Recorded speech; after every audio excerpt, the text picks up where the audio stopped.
I druhá půlka rodinného domu v Otovicích 4KK je skoro připravená pro nové klienty. Z předsíně vstupujeme do technické místnosti na ukládání základních potřeb,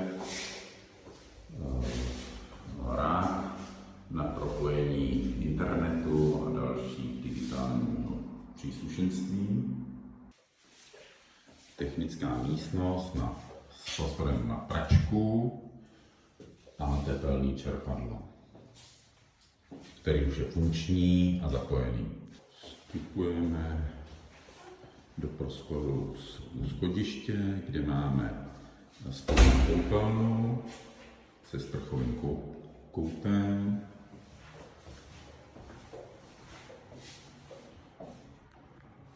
poměrně velkým, ještě do patra, ale hlavně vstup do velké obývací místnosti.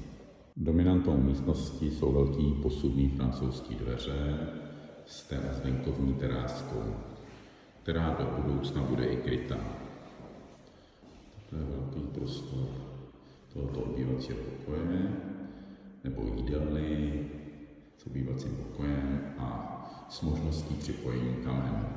Po schodišti se dostaneme do druhého nadzemního podlaží, kde na nás čeká velká koupelna s vanou, sprchovým koutem, umyvadlo, závěsný WC. Nikde nevidíte radiátory, protože komplet dům je vytápěn podlahovým vytápěním. Tak, jedna z místností, druhá místnost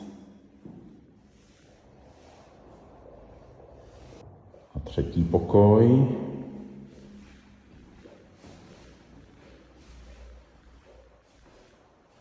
Kde přes posuvné dveře se dostaneme, dejme tomu, do šatny nebo dětského pokojíku, podle toho, jak to tady bude koncipovaný novými uživateli.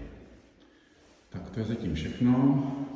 Budeme se těšit na vás, noví uživatelé, kteří si určitě tento prostor, byt zamilujete.